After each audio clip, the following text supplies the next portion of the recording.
Hey YouTube, Sam here. Well, I'm pretty happy today. I got a new tool. It came as an entire kit. This whole system came together. It's a Porter Cable 3-piece combo kit. Got it at Home Depot. It was $1.99. Now I did see a couple of them online that were less money, that were like factory rebuilt blah blah blah ones that were a little bit cheaper, but I decided for $1.99, if I opened this thing up and there was anything wrong with it, I wanted to be able to just bring it back to the store and say, hey, give me something new. I don't know anything about it, so this is not going to really be a review. Today I do need to use the stapler, which on what I looked at when I started looking for this kit, the stapler got the worst reviews of all. Pretty much it sounds like this thing's garbage. But quite honestly, if this and the two guns work okay, I figure the stapler is just kind of a free product, and I really won't need it that often. Today I actually do need it. So hopefully it'll work for what I need to do.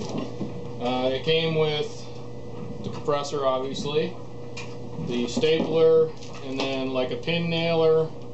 I don't know the technical names, and I wouldn't call it a framing nailer, but a finish nailer for larger nails. As far as reviews on what I saw on those, were very mixed, so I'm hoping they work well. One thing I did notice, the people that are kind of like what I'm doing, homeowners that want to do a few things around the house, that's what this is for. And I think the bad reviews these got were a lot of guys were hoping to buy a super cheap gun and go out and use it professionally. And these are Porter Cable. Porter Cable has a pretty good name as far as their tools and things, but this is a homeowner one. This is not a contractor setup, especially air compressor. I'm a little leery about the compressor because I've heard pretty much only bad things when it comes to oilless compressors, but things have come a long way, and the Porter Cable compressor here, this one seems to have pretty good reviews. Everybody seems to be pretty happy with this for the most part, just from what I read. I'm just going by what I read. I haven't touched anything. It came in the box. These were all separately boxed, similar to this. This was the one the stapler was in, and I'm probably going to keep that one for my stapler. These two I probably won't keep in their boxes, so I pulled them out. Came with this belt hook. I wouldn't have known what it was, but there was a little sticker on there actually said it's a belt hook. I guess so you can put it on your belt and hang them like that. I don't know how much use I'll get out of that. And it did come with enough to nails to give you a kind of a one-shot deal. Now, something I did notice is a lot of people are really hating on the directions. I kind of agree. These are ridiculously huge amounts of directions here. I mean, it's just a lot of crap to look through. Admittedly, if you're looking, look for English, and once you find the English part, it's not that intimidating. Most of the, one whole side is another language, and then half of another side is English, basically. But really, they are kind of useless. As far as the books that come with the guns, same kind of thing, fairly useless. In fact, I tend to look over my stuff and try and figure them out before I even look at the instruction books when it comes to these kind of things, because usually I can figure them out, and if I try and read what it says to do in the book, it confuses me. So it's up to you on that. Now, something I did notice as far as people not being able to figure these out, it does seem like it changed. Like, these are, I don't know if they're new, but it seems like the kit, I know this changed a lot. This, a lot of people are very unhappy about. They had a good stapler, and now they have this, which is not. These, I don't know how much they changed, but I do know, like, the way you unjam things and stuff like that, people were kind of confused, so I'll kind of go through and give you a little bit of a heads up on what I know about them, which admittedly isn't a whole lot, but at least on how to get set up, load stapler here. It's pretty easy. This right here, push it in, pop it up. It'll pull out like that. Then your staples just go in, make sure they're sitting straight, and you just push that in and push it down. Simple as that. And then the trigger, you have to push in on this before you push on that. Now, I'm not sure about this one. I think this one, once you do that and hit it, you can shoot all the staples you want. So be careful that you don't accidentally fire this at somebody. Next one, you got your, what I would call a pin nailer. Shoot your smaller nails and things. Push in on this, and that pulls back. Then your nails break in half because you're trying to show people. Now I found with these, and this is very similar to my Harbor Freight one that I have, you want to kind of lay them in here and then put them in like that. That way you won't get caught up in this little, there's another little groove down here, and you don't want to get caught in that. You want to make sure it's all the way back. And then just push it forward gently. If that doesn't push forward fairly gently, you did something wrong. And then as far as getting them unstuck here, I know some of the people were having trouble. I'm thinking you do have to pull this completely thing apart here, which kind of sucks. On some of the models it looked like you had like a latch you could unlatch and undo, but I think that's more of a contractor type style. I think this, once you get a jam, you're undoing all this up here. And this did not come with any tools, at least not on mine. Something else I will say, these little boxes of staples and stuff, especially in the stapler, you really had to look to find your free sample box. But I'll do that again. Basically this goes like that, pulls out. It's real easy.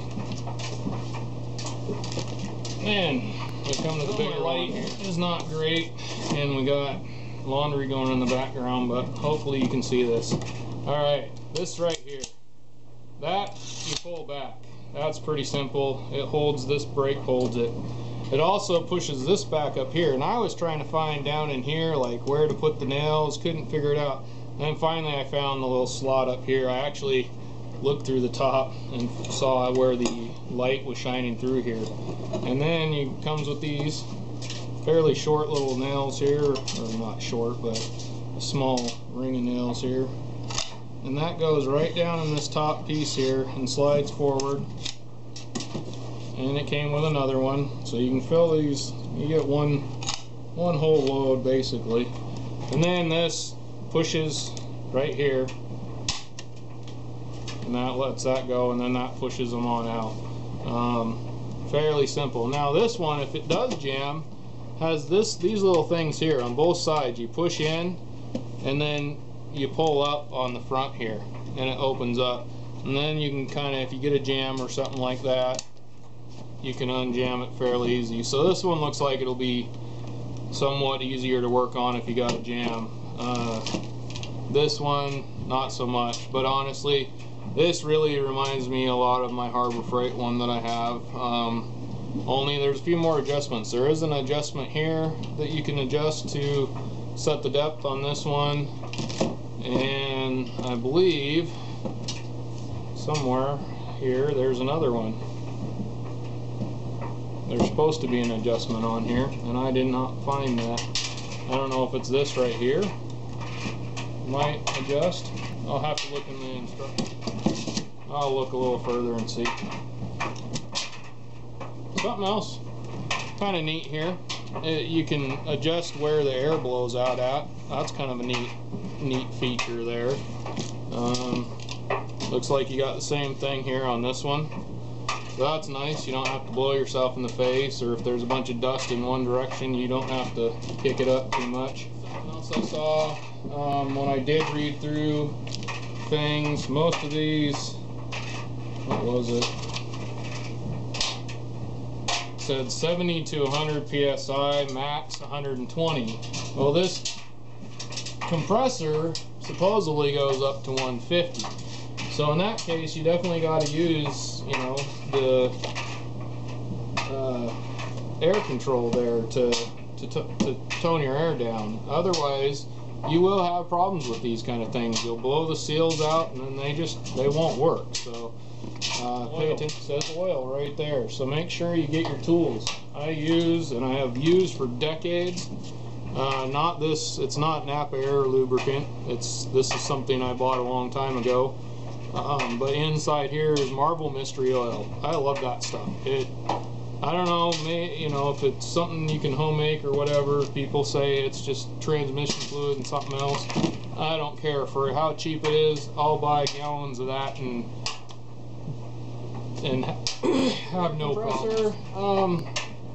Comes with 25 foot of hose. It's some small hose there, but I got plenty of that, so I'll use this and see how it works. I may go get my bigger stuff later.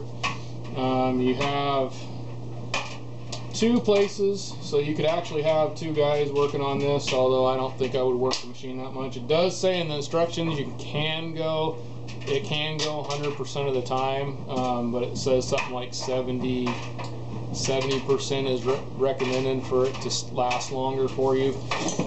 Oilless compressor, I would not run any more than you have to. I would definitely use this as a homeowner once in a while, doing a few projects around the house. I can't imagine trying to roof with this or something like that. I think it would just eat this compressor up, but that's my opinion. It might be able to handle it. Now, you got your adjustment here for your pressure gauge. That's how much pressure will go into here. This actually tells you how much pressure is in the tank. Got the safety pop off right here. You want to make sure that's working for you.